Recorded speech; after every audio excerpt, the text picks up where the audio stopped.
जयंती के अवसर पर और नेताजी के नाम पर बन रहे एक ऐतिहासिक स्मारक के शिलान्यास के शुभ अवसर पर इस मंच पर मौजूद समाजवादी पार्टी के राष्ट्रीय अध्यक्ष, हम जैसे करोड़ों लोगों के आशा, उम्मीद और विश्वास की उम्मीद किरण, उत्तर प्रदेश के पूर्व मुख्यमंत्री और समाजवादी पार्टी के राष्ट्रीय अध्यक्ष आदरणीय अखिलेश यादव जी, मंच पर मौजूद समाजवादी पार्टी के प्रमुख राष्ट्रीय महासचिव परम आदरणीय प्रोफेसर राम गोपाल यादव जी, समाजवादी पार्टी के राष्ट्रीय महासचिव, सरकार में कई बार मंत्री रहे हम सबके चाचा आदरणीय शिवपाल सिंह यादव जी, मैनपुरी की सांसद परम आदरणीय डिंपल यादव जी, मंच पर मौजूद सभी सम्मानित नेतागण, हमारे सामने भारी संख्या में आज परम श्रद्धेय नेताजी को श्रद्धा सुमन अर्पित करने के लिए पूरे प्रदेश के कोने कोने से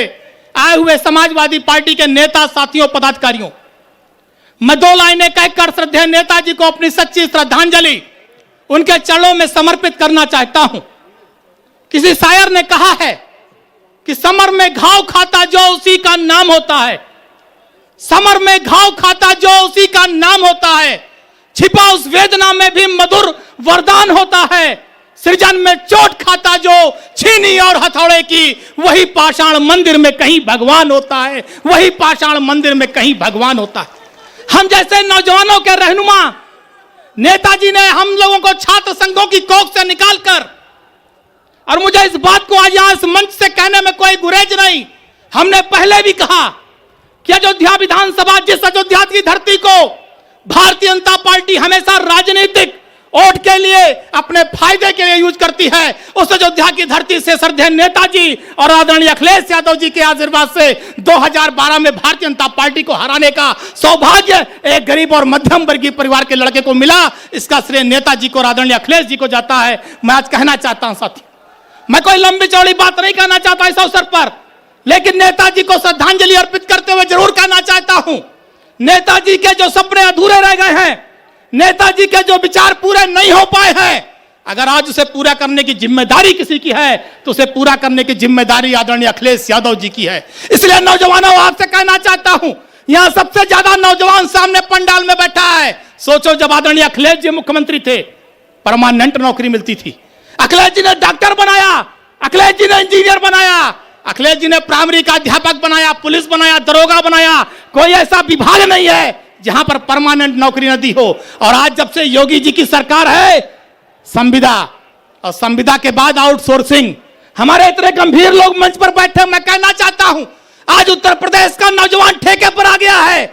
आज उत्तर प्रदेश के नौजवान को आउटसोर्सिंग पर नौकरी मिलती है। पहले उसे अपनी नौकरी के लिए घूस देना पड़ता है और 1 साल बाद रिन्यूअल के लिए घूस देना पड़ता है। यह है भारतीय जनता पार्टी की सरकार। और नौजवानों, अगर आप चाहते हैं कि परमानेंट नौकरी नौजवानों को मिले, तो 24 में इस लोकसभा के चुनाव में ज्यादा से ज्यादा सीटें जिता करके आदरणीय अखिलेश यादव के हाथों को मजबूत करिए और नरेंद्र मोदी को हटाने का काम करिए, हम आपसे कहना चाहते हैं। और एक बात और जान लेना, भारतीय जनता पार्टी के पास कोई काम नहीं है। अगर धर्म के बारे में बोलने को कह दो, राम के बारे में बोलने को कह दो, मंदिर के बारे में बोलने को कह दो, हिंदू मुसलमान के बारे में बोलने को कह दो, तो कई घंटा बोलेंगे। अगर नफरत की आग लगाने को कह दो तो कई घंटा बोलेंगे।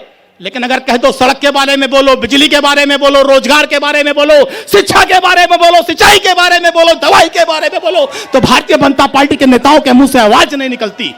इसलिए हम आपसे कहना चाहते हैं, और समाजवादी पार्टी, नेताजी की पार्टी, आदरणीय अखिलेश जी की पार्टी, इस पार्टी का मानना है कि हिंदू का नहीं, मुस्लिम का नहीं, ये लहू है हिंदुस्तान का।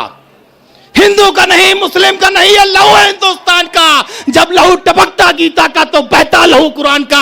इस विचारधारा के हम समाजवादी पार्टी के मानने वाले लोग। मैं अपनी बात को खत्म करूंगा क्योंकि मंच बहुत गंभीर है, बहुत से हमारे वरिष्ठ नेता बैठे हैं। आज छात्र संघों की कोख से नेताजी ने, आदरणीय अखिलेश जी ने छात्र संघों की कोख से बहुत से नेताओं को निकाला, जो छात्र संघ के अध्यक्ष थे, महामंत्री थे, उपाध्यक्ष थे। कोई आज विधायक है, कोई सांसद है। लेकिन आप बताओ, भारतीय जनता पार्टी में छात्र संघों के चुनाव बंद हैं। आज स्वास्थ्य विभाग की क्या स्थिति है? अस्पतालों में दवाई नहीं है, डॉक्टर नहीं है, नौजवान बेरोजगार है, सिंचाई की